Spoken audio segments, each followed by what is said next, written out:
Assalamualaikum warahmatullahi wabarakatuh. Alhamdulillahirabbil alamin. Wassalatu wassalamu ala asyrafil mursalin wa ala alihi wa sahbihi ajmain. Amma ba'du. Yang saya muliakan Ketua PPI Provinsi Kepulauan Riau beserta jajaran, Ketua Parti Kota Batam beserta jajaran, dan seluruh badan otonom yang berada di bawah PPI yang saya muliakan, tuan-tuan guru. Di samping saya ada sahabat saya Mutawi, samping saya lagi ada Ustaz Junaidi, Ketua Dewan Dakwah Indonesia. Teman-teman,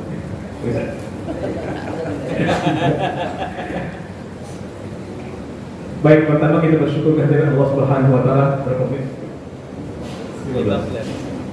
Kita bersyukur dengan mengucapkan alhamdulillahirabbil alamin, dan kita berselawat mengucapkan Allahumma shalli wa sallim wa barik ala Muhammad wa ala alihi wa sahbihi ajmain. Baik, saya akan bicara tentang Isra dan Mi'raj, tapi dalam versi filsafat ilmu dan teologi. Saya pikir ini bidang ini yang jarang disentuh. Kalau bidang-bidang Isra dan semacam tafsir itu sudah lazim lah. Apalagi saya takut tadi ada Buya Busra itu guru saya. Tapi lagi komunikasi sama saya tadi, kata dia saya sakit asam urat, kaki saya jadi susah bergerak. Saya bilang sama saya. Ya, jadi semoga beliau sehat dan kita semua sehat. Amin ya rabbal alamin. Baik. Bismillahirrahmanirrahim. Subhanalladzi asra bi 'abdihi lailan minal masjidil haram ila al-masjidil aqsa. Alladzi barakna hawlahu linuriyahu min ayatina innahu huwas samiul basir. Ini salah satu ayat yang menjustifikasi bahwa Nabi SAW itu Isra dan Mi'raj. Isra berjalan dari Masjidil Haram ke Masjidil Aqsa, dan Mi'raj naik ke langit sampai Mustawa.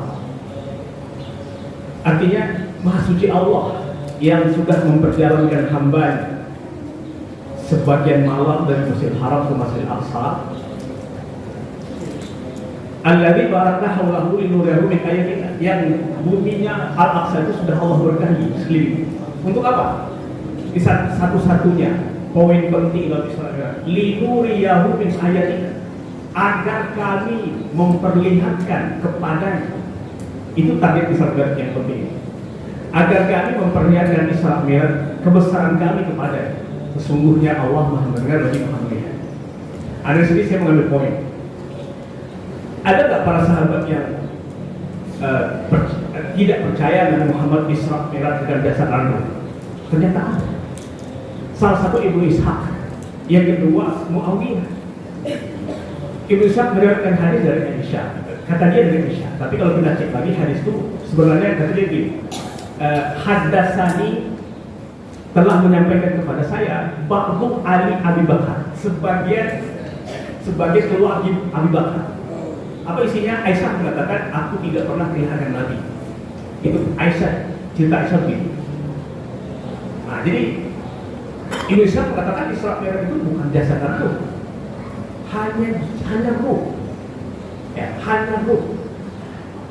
Tapi bukan bermimpi, hanya ruh, tapi tidak kehilangan jasad. Jadi kalau dilihat begini, ruhnya jalan-jalan. Lagi Isra Mi'raj dalam versi Ibnu Ishaq dan Muawiyah. Perkembangan bahkan orang-orang yang menolak. Kenapa? Karena tidak sesuai dengan akal katanya. Kalau bahasa filsafat itu tidak rasional. Tidak rasional. Nah, saya ingin bicara sini. Dalam filsafat ilmu ada dua bahasa yang menunjukkan sesuatu masuk akal. Pertama, rasional. Orangnya disebut rasionalis. Kalau objeknya disebut rasionalitas.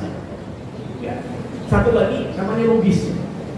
Kata bahasa satu lagi bahasa kita masuk akal ya. Masuk akal itu sama dengan logis. Sama nggak rasional dengan logis? Sama nggak? Kita sering bilang tuh, oh ini logis, ini rasional. Ternyata dalam filsafat itu berbeda. Rasional itu objeknya empiris, objeknya alam. 1 tambah 1 pasti 2. Ya. Kalau anak lahir pasti ada ayah, ada ibu. Itu rasional. objeknya alam. Tidak logis. Kalau logis itu ada alam, ada bukan alam. Itu logis. Nah, saya contoh dulu. Logis ada dua. Satu logis rasional sama dengan rasional. Yang kedua logis suprarasional. Di atas rasional. Nah, kita tak bisa memulai itu. Coba saya perhatikan. Nabi Ibrahim dalam keyakinan kita dibakar oleh Namrud. Terbakar tidak? Tidak. Selamat dia. Orang rasional mengatakan itu tidak mungkin. Bisa nggak kita masukkan ke dalam besar kita tidak terbakar? Kata orang rasional itu tidak mungkin, itu pasti mati. Guru saya di universitas dalam penelitian pertama itu guru Pak Asep Adil. Saya berkuliah sama beliau 3 semester. Apa beliau? Memang agak liberal itu. Mana ada orang lahir tanpa air, itu pasti ada air. Atau lagi bilang, ya tidak ada. Nanti dunia itu Allah bangun lagi. Jadi kiamat ada. Itu pandangan orang masuk. Ya. Jadi rasional objeknya atau dasar pikirnya adalah alam. Jadi kalau manusia dibakar di api atau benda kering dibakar di api itu pasti hancur. Tapi logis lain. Nabi Ibrahim dibakar di api. Secara rasional terbakar, tapi supernatural tidak. Kenapa? Kenapa tidak terjadi? Karena Allah yang memiliki Nabi Ibrahim, Allah memiliki api. Boleh nggak Allah membuat api dingin? Boleh saja. Oh, itu namanya suprarasional, logis suprarasional. Jadi kita beragama tidak bisa hanya rasional. Beragama tidak bisa hanya rasional, tapi logis rasional atau suprarasional. Nah, jadi begitulah beragama. Dan menyadari atau meyakini adanya Allah. Ini sedikit pembahasan kita. Meyakini adanya Allah tidak cukup hanya rasional. Ya, tidak cukup hanya sebab akibat, tidak cukup. Tapi harus dengan tadi itu dengan logis, dengan suprarasional. Ya, jadi tidak hanya kalau dalam ilmu tauhid itu klasik kan gitu. Kenapa harus ada wajib ada Allah? Kalau tidak ada Allah tak mungkin ada Allah itu. Jadi kalau ada Allah pasti ada Allah. Nah, itu dalam bahasa klasik. Tapi itu didebat oleh Yusuf Qaradawi. Kata Yusuf Qaradawi, model itu sudah tidak jalannya. Saya tidak tahu di apa itu marah atau tidak. Model itu sudah tidak jalannya. Yang paling penting sekarang menentukan adanya Allah itu bukan akal tapi rasa. Logis tadi menentukan adanya Allah itu logis, tidak ada rasa. Apa kata Quraisy? Selama ada rasa berharap, rasa takut, rasa cemas, maka orang itu pasti butuh Tuhan. Kira-kira ada nggak orang tak ada rasa cemas, tak ada rasa takut, rasa takut? Tidak ada. Berarti kita semua butuh Tuhan. Iya. Itu rasa, bukan akal. Ya. Jadi pembuktian adanya Allah sekarang ini bukan lagi dengan rasionalitas, tapi dengan logis. Nah, dari itu saya ingin cerita. Saya pernah baca buku Nur Hasbani menceritakan 2 tokoh Sumatera Barat penting di Jakarta tahun 50-an. Yang satu namanya STA. Siapa itu? Orang Sumatera Barat. Siapa itu? STA. Sultan Takdir Ali Syahbaz. Yang satu lagi tokoh Islam. Tokoh Islam pendiri Masyumi. Siapa namanya? Muhammad Nasir. Satu hari Ali Syahbaz, profesor di dalam bidang sastra, tak percaya Tuhan. Ini saya baca ya, saya baca dalam buku Nur Hasbani. Satu hari dia datang ke rumah Muhammad Nasir. Datang disambut oleh pembantu. Dia datang tak selalu tersebut itu saja, kata dia ada isi. Mana Muhammad Nasir? Kata STA. Kata pembantunya Muhammad Nasir dah sholat. Muhammad Nasir sholat lama sekali. Setelah keluar, bulan malam, STA ada marah. Cemburu mukanya. Wah, kemana? Lakukan lagi. Tunggu situ. Iya. Kata Nasir, aku sudah sholat. Mulai dari itu. Apa itu sholat? Sholat itu tak penting, tak masuk akal. Bicara masuk akal atau tidak ya? Nah, Nasir langsung paham. Kata Nasir, wah orang Padang kan? Kamu orang Padang kan? Iya. Kalau balik ke pakai apa? Pakai kapal kan? Iya. Kenapa kamu pakai kapal? Pasti nggak haluan kapal untuk sebuah ke Padang. Tidak pasti. Kalau tak pasti kenapa orang lain? Di situ tanya Allah Rasul. Di situ tanya Allah Rasul. Kalau kamu tak pasti hal kapal itu kepada, kenapa kamu naik kapal? Itu kata Mesir. Kata dia. Tak lama kemudian berselang dia berangkat ke Italia naik pesawat. Begitu sampai di bandara itu pesawatnya rusak. Pesawat itu menabrak kapal. Lalu orang-orang banyak buka. STA ini keluar tanpa cacat kapal. Ketika ditanya wartawan, Tuan Profesor, Anda kenapa tidak buka? Kenapa Anda selamat? Dia bilang kepala, apa dia bilang?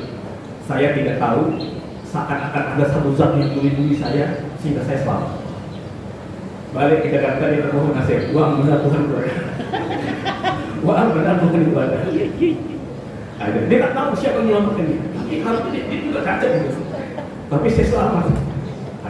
Jadi sekali lagi pertuhan itu tidak hanya soal, tidak hanya pikiran, tapi pertuhan itu dengan rasa.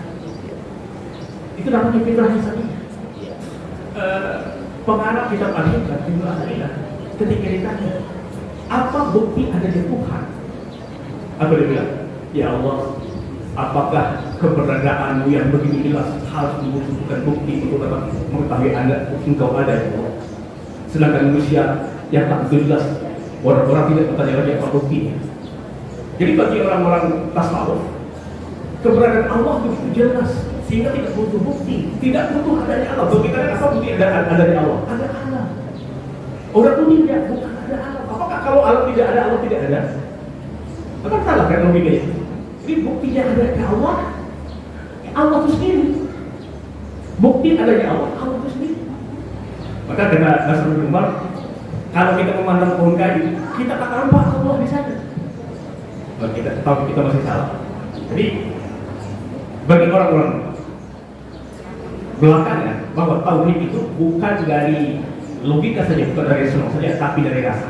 Oleh karena itulah peristiwa Isra dan Mi'raj tak bisa dihindari. Allah Maha Kuasa, apapun bisa dia buat, apapun bisa dia lakukan. Berjalan dari Mekah ke Madinah itu 150 kilo, yang pakai onta membutuhkan waktu 3 bulan. Tapi Allah berkehendak sebentar bisa jadi. Naik ke langit. Atau dia Musa dan mereka. Langit pertama 4 juta tahun. Waktu yang harus digunakan untuk langit. Tapi selesai dengan sebentar itu kehendak Allah. Itu apa namanya? Rasionalitas atau logis. Logis suprarasional. Allah berkehendak semuanya jadi. Jadi dalam konteks bertuhan sekali lagi saya katakan bahwa berkeyakinan itu tidak hanya secara rasional pikiran, tapi juga rasa. Itu bukti yang paling penting. Ya. Jadi merasa Tuhan, menghadap Tuhan itu di hati. Itu yang penting. Karena tadi kita butuh, kita berharap, kita cemas, kita takut. Itu membuktikan bahwa Tuhan itu ada. Barangkali yang saya sampaikan.